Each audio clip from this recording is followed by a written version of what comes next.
So I'm Steve Morgan. I work in Defra in the EU Exit Business Readiness team, and I'm going to tell you a little bit about food labelling. Ivan has already covered a few things that I was going to say. So, use this. Yes, of course, I'm sorry. So Ivan's already covered a few things I was going to say, but I'll just give you a bit more of an overview of food labelling changes that will be effective in a no-deal scenario. So first of all, we're guided by the fundamental principle that consumers have a right to know where their food comes from, so it's very important that what has guided our actions here is that we need to make sure that is safeguarded. We've been working closely with the food retailers and suppliers and representative bodies to help them prepare for leaving from the EU, including providing information on labelling changes that must be made to UK products when we leave. The level of information that needs to be provided on food labels stays the same, but if we leave without a deal at the end of the month, some labels will need to change for some food and drink products, and some of those changes will have immediate effect, but for others you will have a bit longer.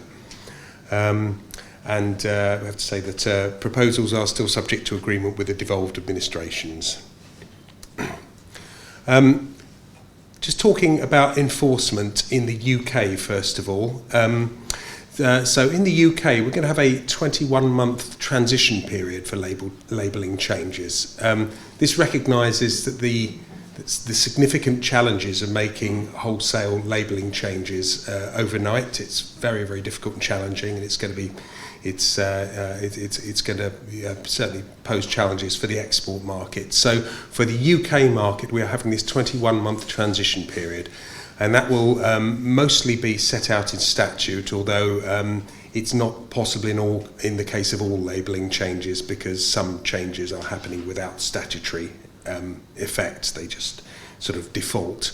And so in those cases we are working with enforcement bodies to encourage a pragmatic approach. So where a food label may be technically incorrect, we're encouraging enforcement officials to take a pragmatic view and think about alternative approaches to ensuring that the consumer is not misled.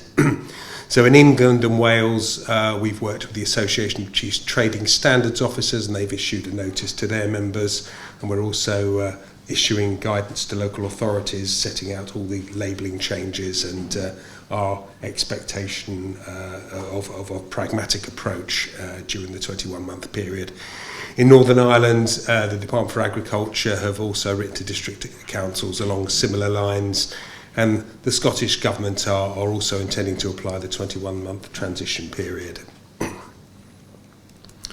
As regards enforcement in the EU, we have no influence over how food labelling changes will be enforced outside the UK, and the European Commission has issued guidance on food law and labelling changes and set out their expectation that changes will need to be made from day one in order to be able to export to their markets. If an individual product is placed on the EU market before we leave the EU, it can continue to be sold and distributed and transferred in the EU as of the exit date without changes being made to the label. And just to clarify that, food can be considered to be placed on the EU market if it's been held in the EU for the purpose of sale, including offering for sale or any other form of transfer, whether free of charge or not, and whether it's been sold, distributed or transferred by other forms to the EU. But any queries about EU labelling requirements should be put through your importing contact.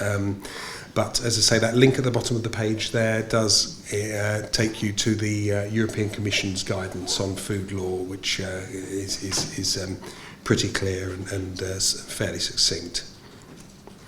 I've sort of covered this, but just to clarify the point on goods already placed on the market before exit day, The definition of placing on the market is set out in the EU Food Safety Regulation, and it states that placing on the market means the holding of food or feed for the purpose of sale, including offering for sale or any other form of transfer, whether free of charge or not, and the sale, distribution and other forms of transfer themselves.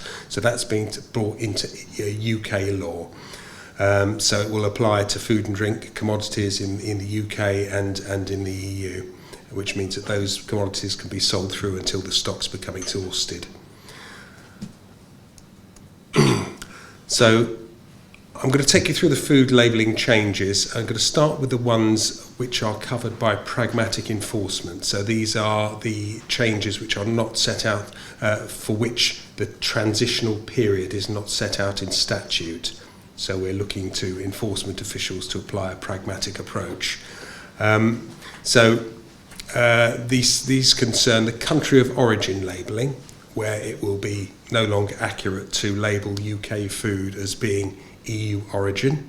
The EU organic logo is the intellectual property of the European Commission, and it can't be used on UK organic produce. UK control bodies are working towards being recognised when we leave the EU, and if that recognition is achieved, then the EU organic logo will be able to be used. UK organic control body logos can still be used. The EU emblem, which is the flag you've got in the bottom right-hand corner of the screen there, that can't be placed on UK-produced products except where its ongoing use has been agreed by the Commission, and we don't think that's happened, so you shouldn't use that flag. But as I say, for all these things in the UK market, enforcement officials will take a sound pragmatic approach. They're being encouraged to take a pragmatic approach.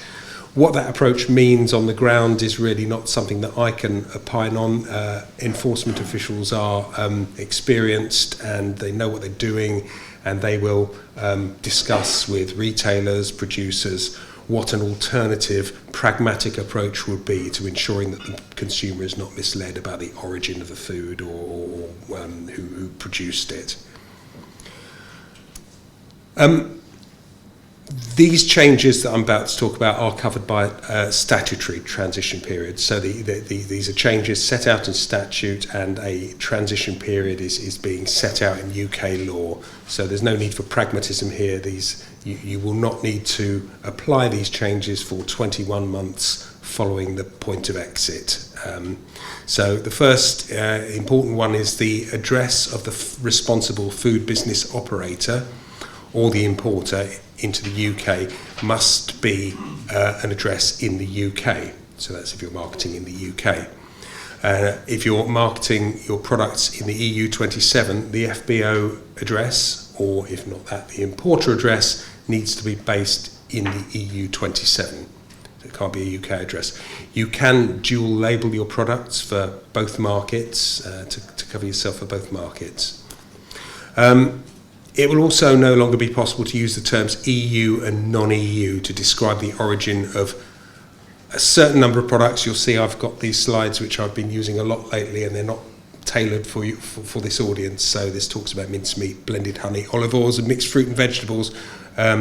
So those descriptors for country of origin will not be able to be used, EU and non-EU.